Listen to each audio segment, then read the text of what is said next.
What's going on, everyone? My name is Sherwin, and we are in front of the R1T studios, and it is charging at the moment using the A2Z adapter. I ended up purchasing the combo adapter, one for home use and one for supercharger use.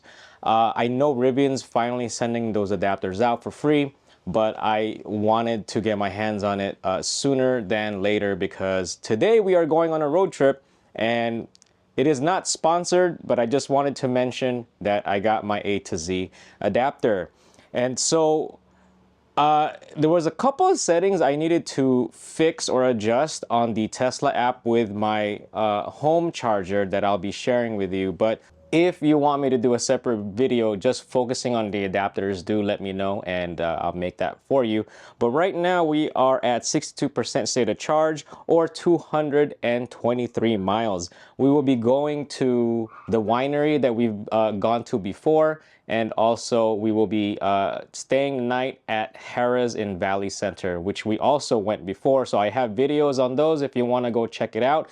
The reason we are going is because my brother-in-law and mother-in-law flew in from the Philippines, so we're taking them out. We're going to be doing a bunch of road trips these next few weeks, and we'll be doing some videos. I'm not sure if we're going to be taking the Model X or the R1T, but those are the two that we're going to be flip-flopping between our different road trips. But today we'll be taking the R1T. I will be bringing the adapters and maybe supercharging at Tesla. The places that we're going to are not that far, so I'm not even sure if we're going to be needing a charge, but we'll see. I'm going to bring them anyway, just in case, and see how the supercharging thing works. I'm still not sure if I'm going to be paying the $12.99 subscription. I really wish Tesla would just waive that for current Tesla owners, but we'll see. I know if I charge one full charge, it's already worth the $12.99 because of the price difference between the non-Tesla rates versus paid subscription rates with Tesla. It's pretty much when you pay the $12.99 subscription, you will be getting the same rates as Tesla owners get during that time. So we'll see. But yeah, so let's get going. All right, we've unplugged from charging, and I don't know how to remove the adapter. I've tried to unlock it from the bottom. There's like a lock there, and it isn't unlocking. So we gotta go. We gotta start our trip. So I'll look it up, I guess, when I get back. All right, we are finally on our way. We had some issues with the new A to Z adapter.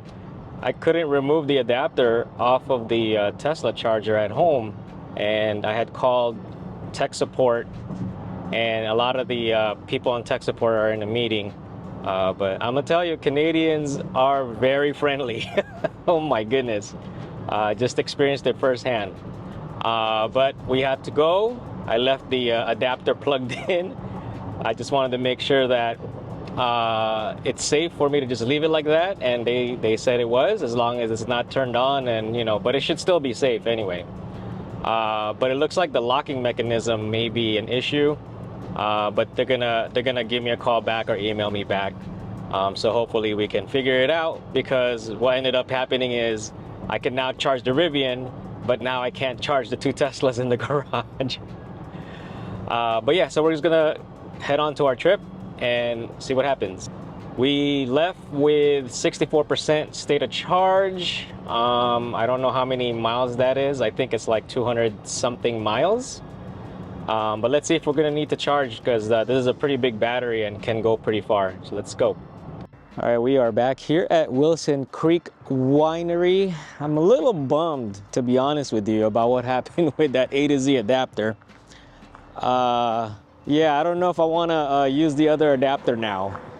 Let's just wait for them to get back. We'll probably look for public supercharging or public charging instead of trying it out at Tesla, because I have people with me and they may get impatient if things go wrong. So but we'll see.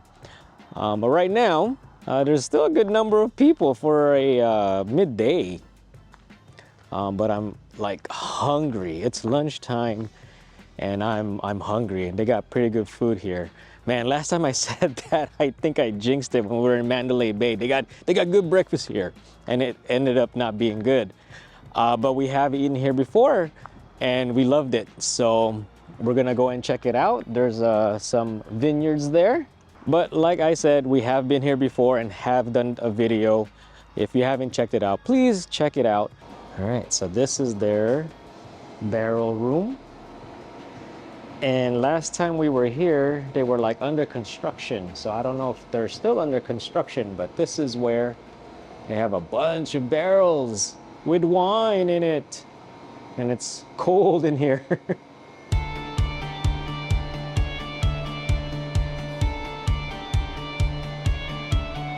Oh, it smells good in here too.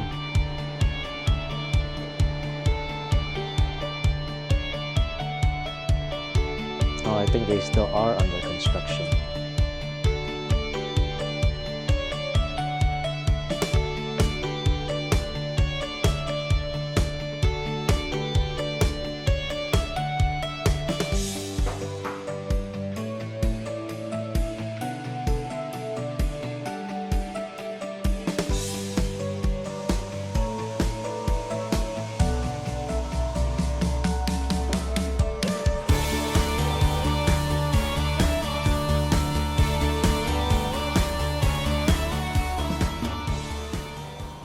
All right, so we just had some lunch. We ordered some salad, pasta, chicken with bacon sandwich, focaccia, I can't remember the name, but all good stuff, all good stuff. The pasta though was a little bit sour, so it didn't really mix with all the other things that we've ordered. Had 2 glasses of wine, and now I'm walking it off. We are now at the vineyards. There are the vineyards there. Pretty big vineyards here.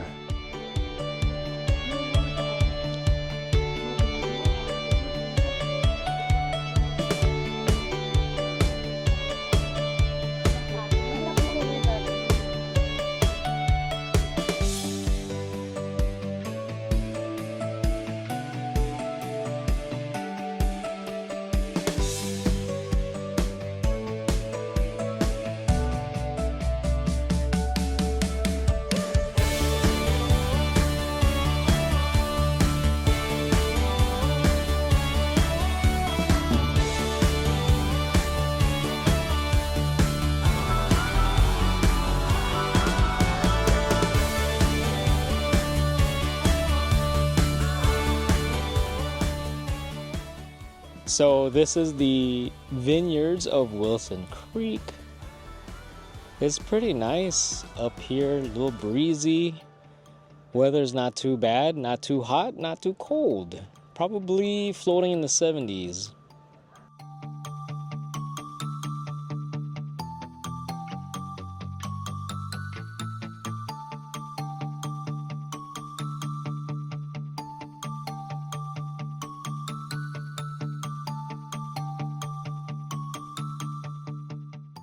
All right, we have arrived at Harrahs in Valley Center.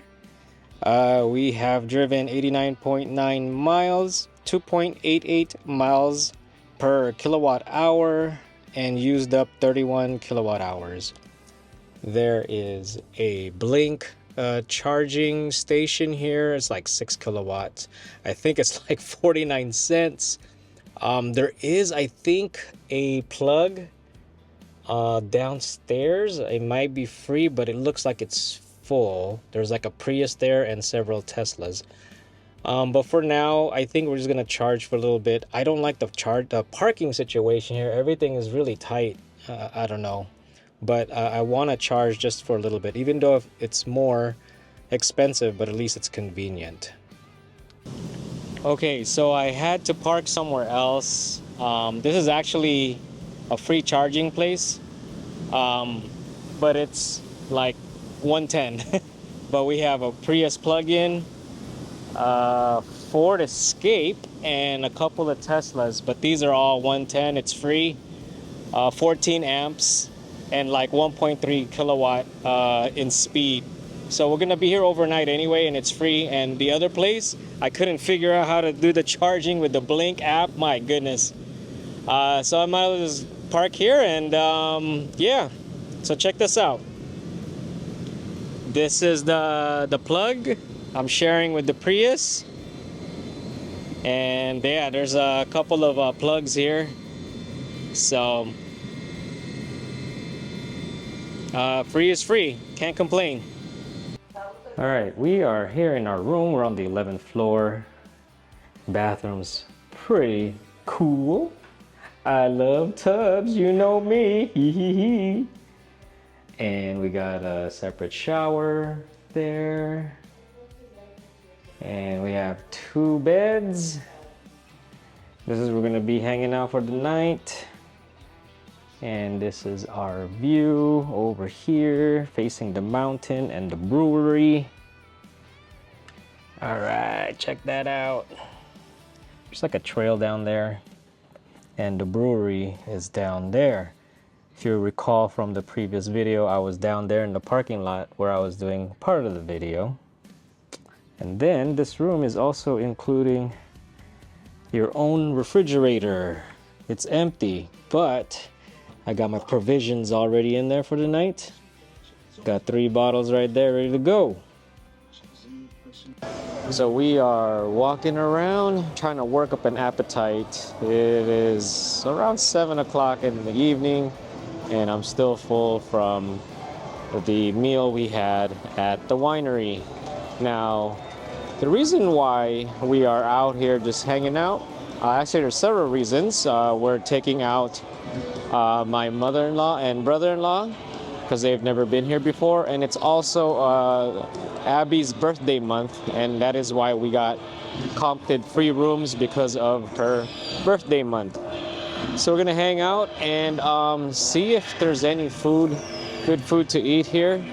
I know I've shown this part around already, but we're gonna go check if there's anything new. I think there's Earl of Sandwiches here, so we may just go a little easy tonight and get some sandwiches. But actually the Chinese restaurant here is actually pretty good too, but not sure yet.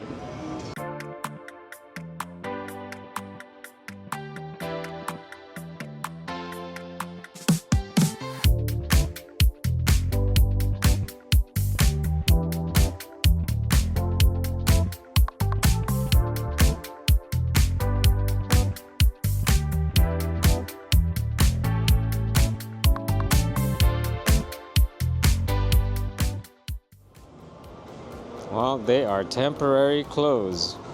Darn it. I was hoping for some sandwich.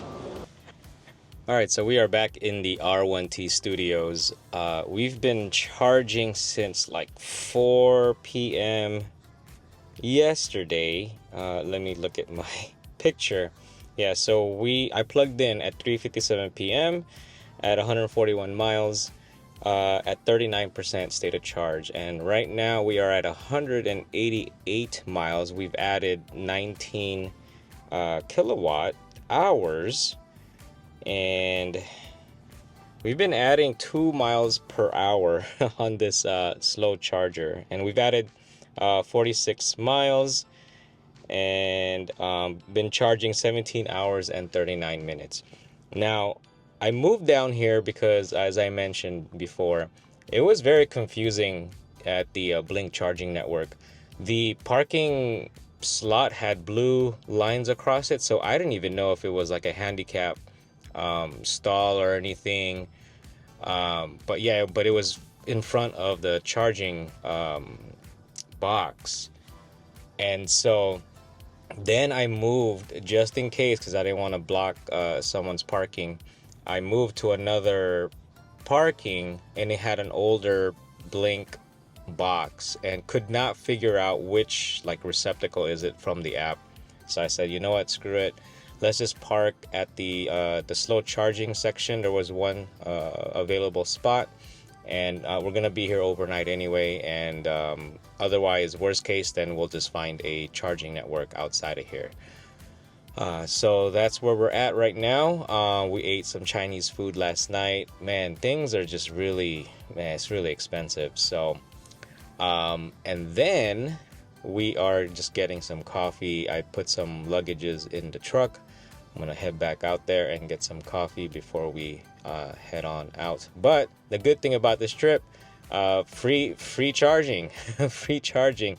Almost got back the energy used to go here, almost. So that's a good thing. So the trip data is gonna be half, no charging data because it's free. But I will have the trip data at the end of this video. All right, we are here at Escondido at the flower fields.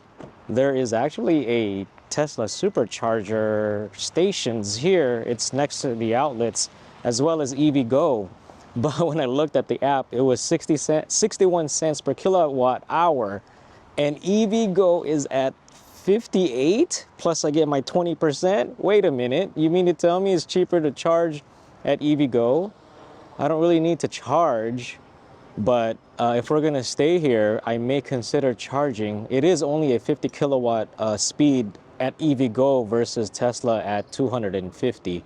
But we're gonna go check out this flower field, but look at this. The flower fields are right there. I thought we could just walk up in there, but I think there are tickets you need to purchase. So we're gonna go check it out and see. And if we are gonna hang out, I might as well plug in. Maybe, because it is pretty pricey. All right, so the Tesla charging stations here are quite full. It's all right there. You could use the adapter, it says on the map filter. And then over here, we have 2 EVgo chargers at 50 kilowatt, but a Lightning is already here and a Chevy Bolt. So, but the flower fields are just like right behind over there. Good thing we don't really need to charge, but would rather charge. But there's already 2 Teslas in line, probably 3. It's pretty busy here. Well, I was gonna try to kill 2 birds with 1 stone and just charge a little bit, but luckily I don't need to charge. I try not to charge as much as I can away from places I'm not familiar with. But yeah, that place is really busy. There was Teslas in line, and there's only 2 EVgo charging receptacles at 50 kilowatt, but we're good. So I had to move the car because it's getting busier here at the flower fields, and we're gonna go check out the flower fields.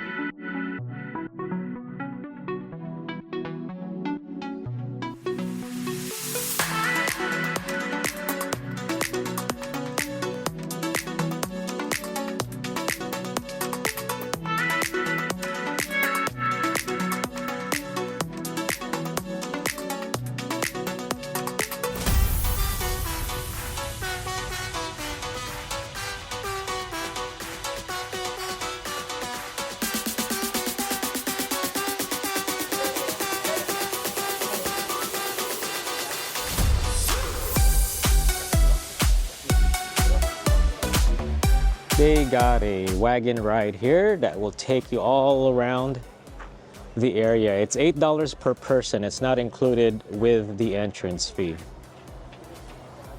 Nice. So this place is pretty dope.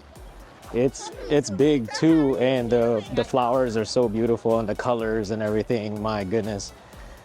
And hopefully my allergies are gonna cooperate. My brother-in-law and I have allergies, so we'll see how this works out.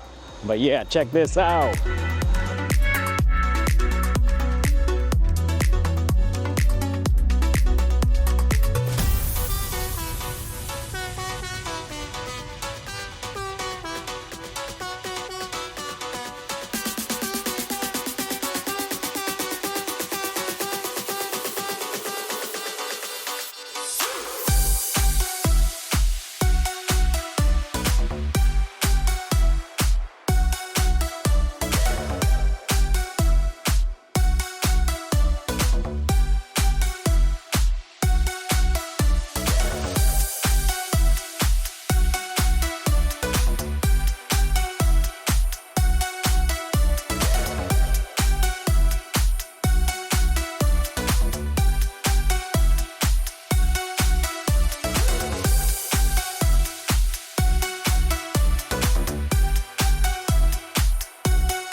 traffic was pretty bad.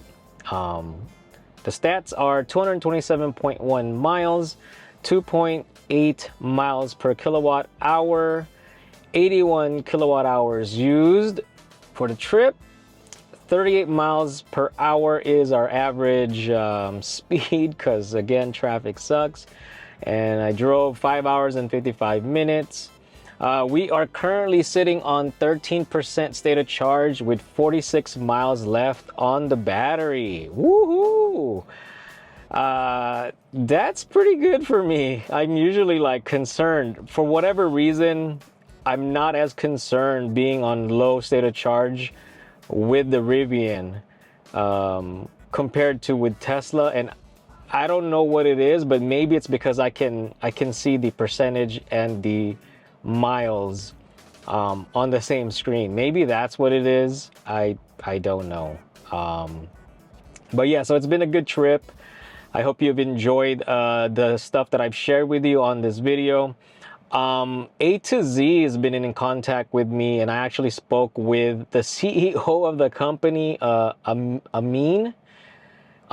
He feels pretty bad, and he's gonna send me like a video on how to try to remove the adapter off of my Tesla charger. And they're gonna send out another adapter for me, but we'll see what happens. We'll see what happens. He asked if I used my adapter during my trip, the supercharger adapter. I said no. I was just kind of concerned because of the other adapter, and he said no.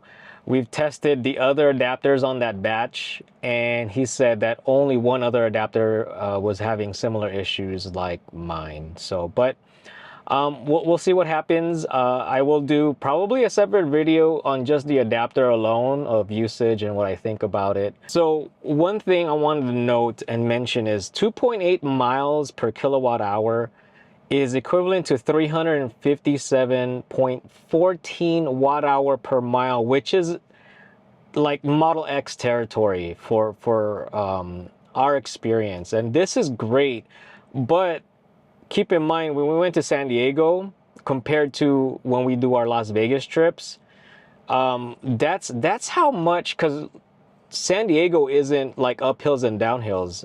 There are some, but not as many as going to Las Vegas. So that kind of just shows you how much it affects your efficiency and your range when you're going uphills and downhills going to Las Vegas compared to San Diego. The routes aren't as hilly. So I just wanted to point that out. But yeah, so thank you very much for watching. If you have any questions, please let me know. If you haven't subscribed, please subscribe. If you like the video, please like. Thank you, and I'll see you on the next one.